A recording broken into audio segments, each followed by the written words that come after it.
Assalamu alaikum, everyone. We just doing a quick interview on Tariq's upbringing and his conversion story. So start with a little bit about your upbringing and where you're from and things like that. Bismillah ar-Rahman ar-Rahim. Alhamdulillah.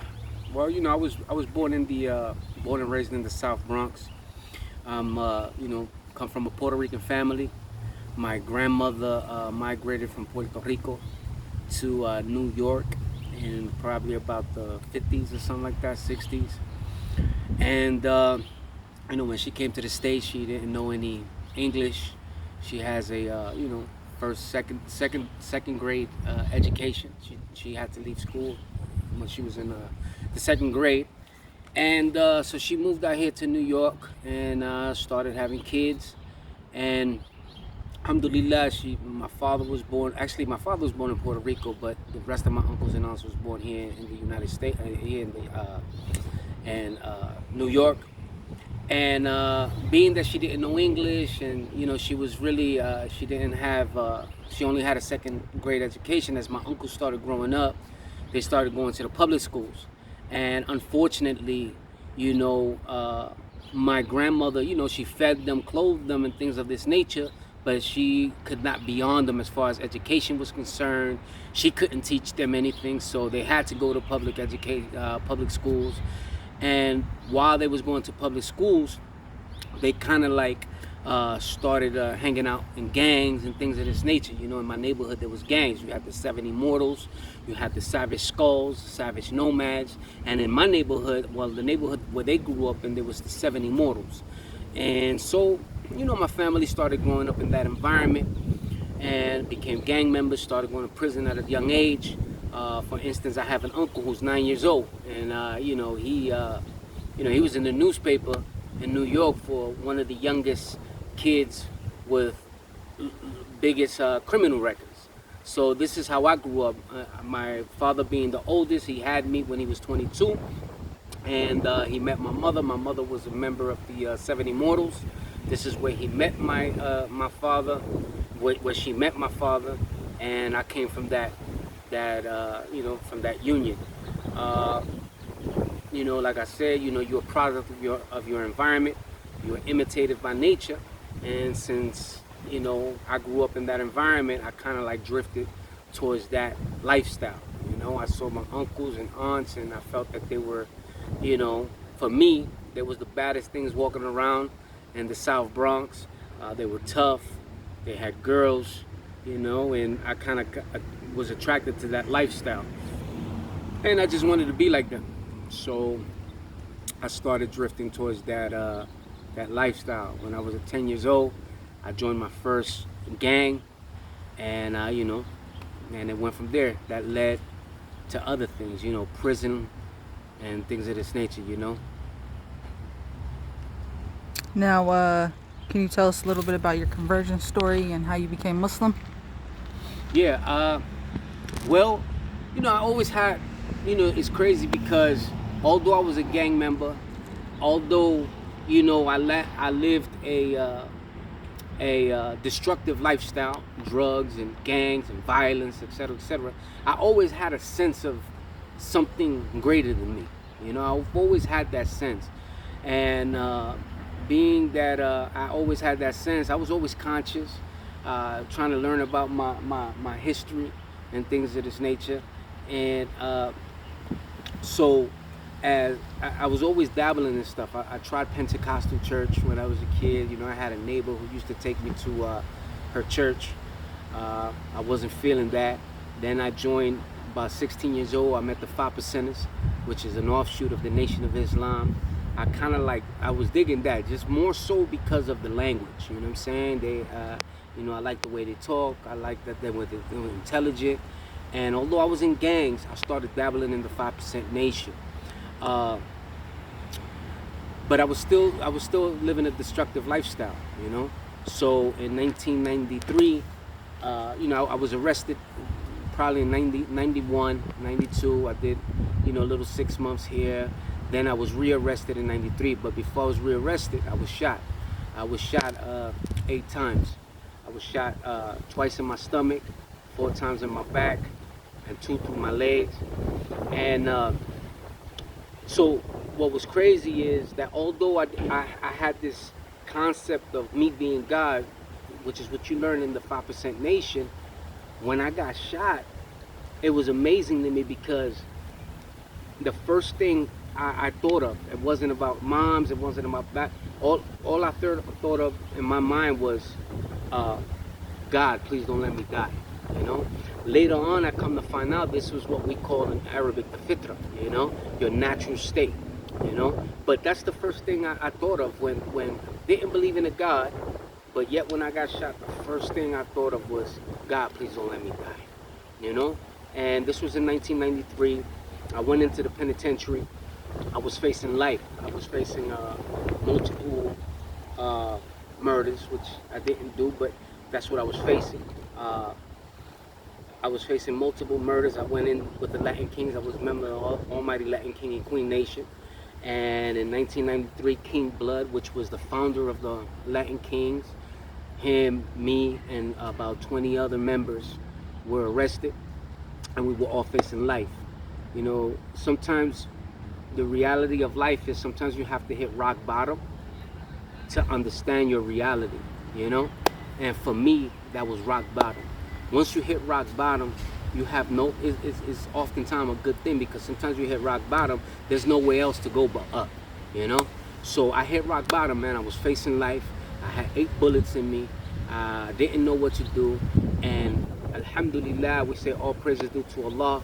I was put in solitary confinement because I was one of the leaders of the Latin Kings. I was a 3rd Crown of Bronx and Manhattan chapter at that time. And under the, so they put me in solitary confinement. I spent about 1.5 years in solitary confinement, but while I was there, I used to hear this brother called the Adhan. At that time, I didn't know what was the Adhan, but I used to hear him, Allahu Akbar, Allahu Akbar. And it was weird to me. I liked it though, the way it sounded. And one time the CO was walking by and I asked the CO, I said, yo, who's screaming like that? Because it was constant every day.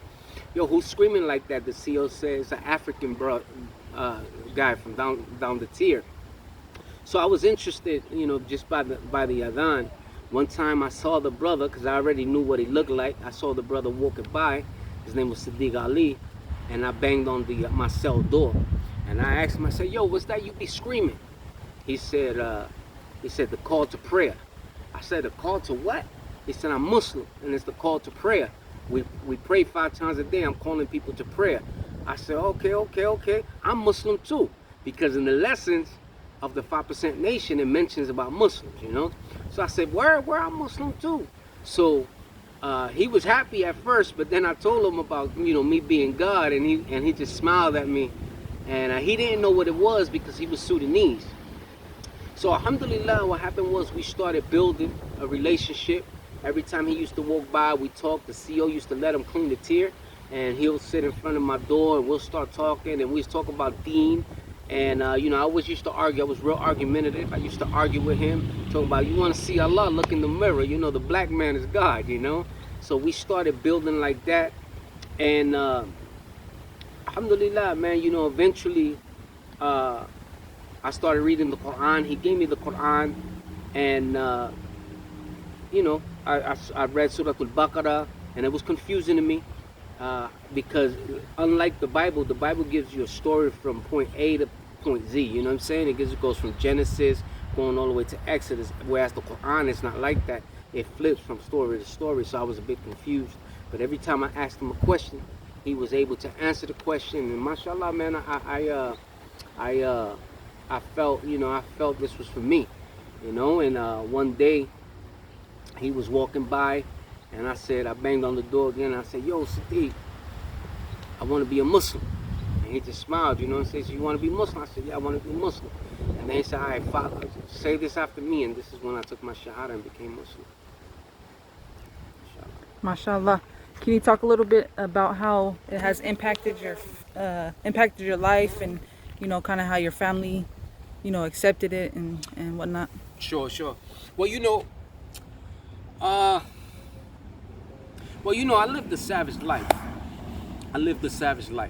You know, and you know, while I was growing up, I wasn't raised with my mother. You know, uh, I met my mother basically when I was about 16 years old, and you know, when I met her, unfortunately, you know, my mother had a difficult lifestyle. You know, she was on drugs. Uh, you know, due to that lifestyle, she caught HIV. Eventually turned into AIDS, and so she didn't. Also, she had she didn't she had some. You know, her lifestyle wasn't God centered. You know, but when I became Muslim, what happened was, Subhanallah, man, that made me and my mother actually, and it's crazy because she wasn't Muslim, but the fact that I was Muslim, and this is while in the penitentiary, mind you, I met her out in the street, but while I was in jail, after I became Muslim, wallahi, it was through Islam that I feel my relationship with my mother got stronger, because I didn't have a relationship with her at first, you know, uh, and she used to come visit me all the time, and we used to build, and I used to talk about Prophet Muhammad sallallahu alaihi wasallam. I used to talk about Islam. I used to cry to her, you know, tell her, please forgive me for the life that I've chose, you know, and she did the same thing, you know, please forgive me for me, you know, abandoning you. And you know, through Islam, through the eyes, and through the eyes of Islam, man, I saw in Islam, we praise our parents, we honor our parents, even if they are not the best parents. We praise and honor and love our parents, because it is through them Allah used them as the vehicle for us to come into this world. So Islam taught me this. So subhanallah, when I started building with my moms and I started explaining this to her, and she's crying to me and I'm crying to her, and she's apologizing to me and I'm apologizing to her, I just saw, subhanallah, like, you know, what Allah was talking about, honoring your parents, man. And it was through Islam that we got so close, to the point that she used to come and visit me with hijab, you know. Allahu alam what was in her heart, but she loved Islam, you know, she loved Islam, and we just became so close. And that's just one example, you know. With the rest of my family, you know, with them is alhamdulillah, long as I'm not banging, long as I'm not living a savage life, they accepted me, you know. We never had, I know a lot of families have these problems where, oh, he's Muslim, you know. We never had that problem. Man, I come from a gang life, man. You know, I was a gangster, man. You know, I committed crimes, I hurt people, you know. If anything, they thank whoever they worship that I'm living a righteous life, you know. That I was at least attempting to live a righteous life, you know. And unfortunately, my mom's didn't take Shahada. Again, I don't know what's in her heart, only Allah knows, but I know that she believed. I know that she believed because she told me. You know, she told me she believed. And, you know, alhamdulillah, man, I don't know her end, but I do know this, man. She respected Islam, and she loved me for the fact that she saw me, the change. You know, she saw the change. So I think, you know, me and my family are in a good place now, you know. Alhamdulillah.